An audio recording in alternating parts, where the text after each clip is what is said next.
You're listening to an audiobook from Empower. This is the book Dare to Start by author Manh Cuong. In the printed version, there are various calculation templates that are not included in this audiobook. Please support the author by purchasing the printed book through the link below in the description. Thank you. Quality. My products are of great quality. What is quality? In business training sessions, we often hear many newbies make worthless statements about their competitiveness, like, "We compete on quality." Do you realize this is a worthless sentence to the listener, and only a few people understand it because the word quality is too broad? Everyone defines the word quality differently. One day, I had dinner with Mario Bruelman at the Hilton Hotel restaurant.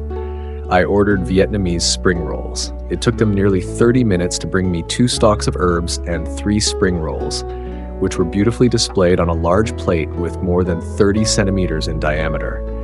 And we had to pay more than $16 for 3 spring rolls that were only enough to fill a quarter of my stomach because it was referred to as an appetizer. We all ordered the same thing. After finishing the meal, no one complained about it. Instead, everyone complimented the food, said it was delicious, and happily paid an amount that perhaps a working family could live on for a month. I don't usually go to fancy restaurants like that. I prefer to eat on the sidewalk, where I can fill up on Haiphong crab spring rolls for only about $4. There, people say it is expensive, with a serving of spring rolls full of sea crabs that is 3 times bigger than the spring rolls at the Hilton, but only quarter of the price. But why? Some define quality as style, while others define it as quantity.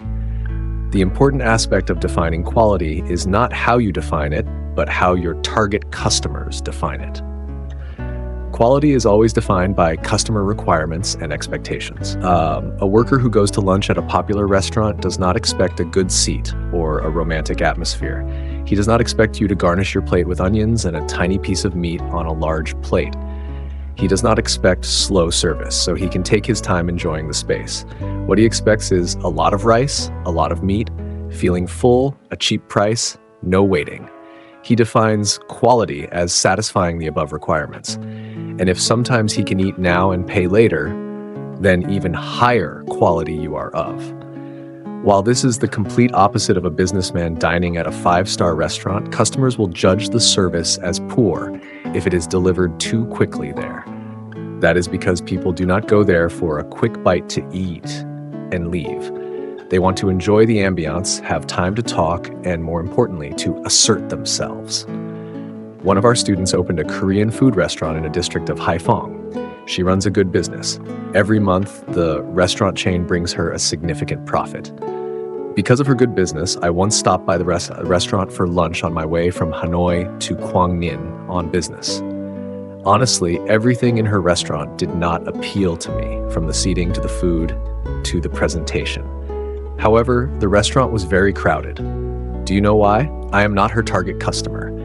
The restaurant's target customers are teenagers in suburban areas. There, they define the word quality as follows: 1, seats suitable for teenagers; 2, music suitable for teenagers; 3, decorate in teen style; 4, there is space for taking check-in pictures; 5, location for selfies; 6, the owner must be young and pretty; 7, the dishes must be stylish. The owner's success here is that she not only understands, but is also very sensitive to the word quality in teenagers' eyes, sensitive to shifts in trends, and sometimes even one step ahead of the change in the word quality by embracing trends. This is not too difficult. You only need to understand what is affecting your target audience, and you will understand their tendency to consider quality. A teenager's definition of quality is frequently based on TV channels, YouTube, their favorite singers, or upcoming blockbusters.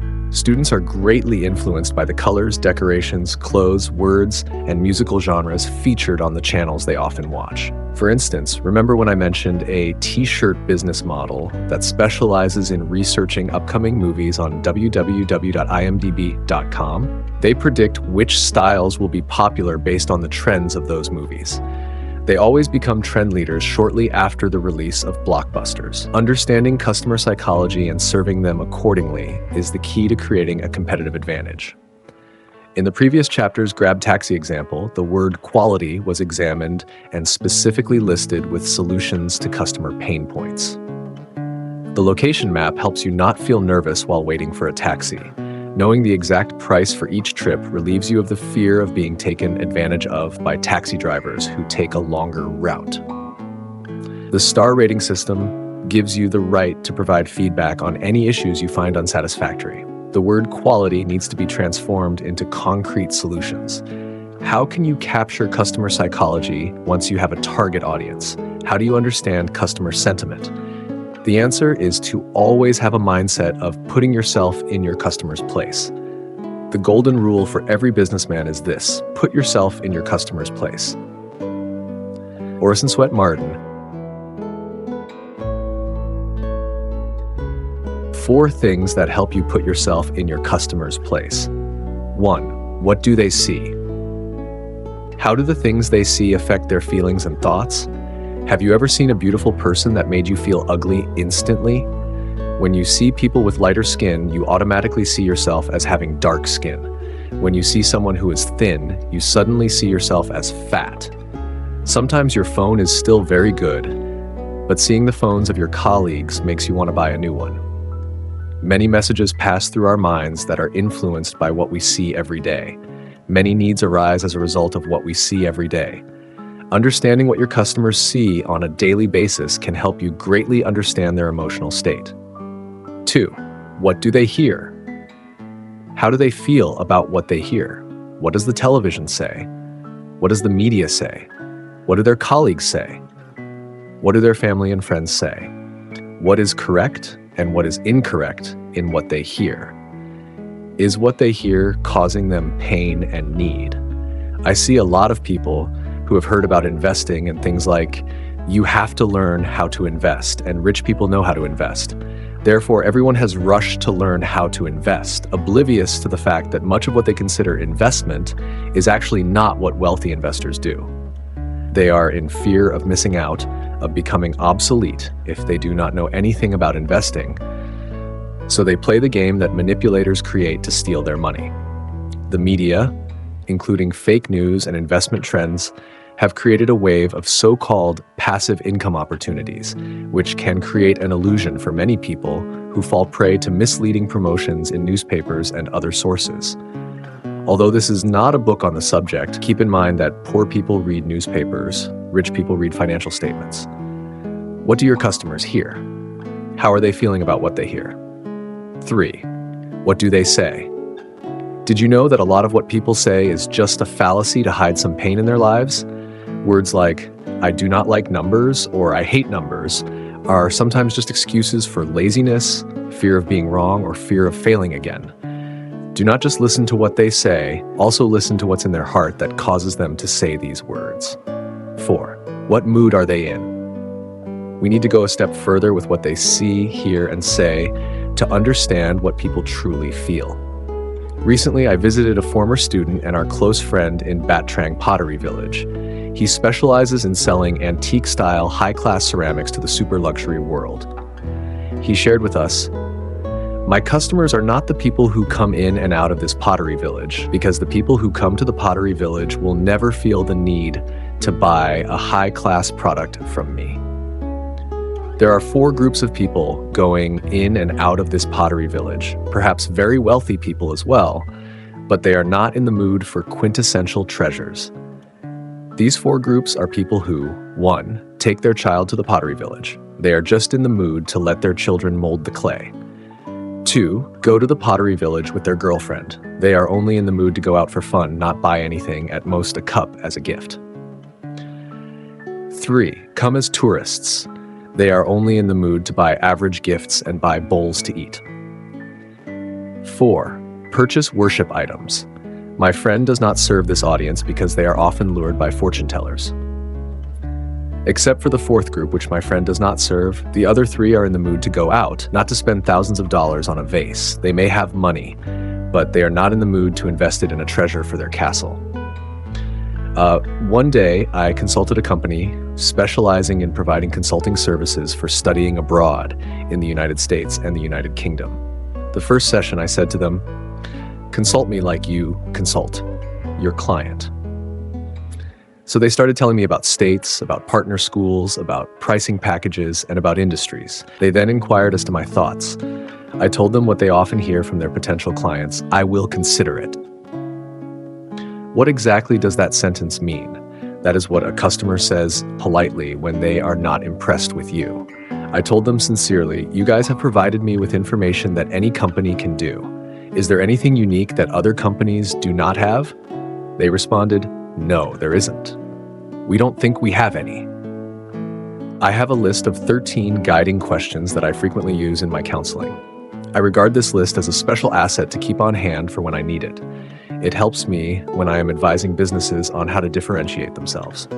So I pulled out this secret and asked them about each question on the list. To my surprise, they said yes to many things. So together we were finding what they are different from others.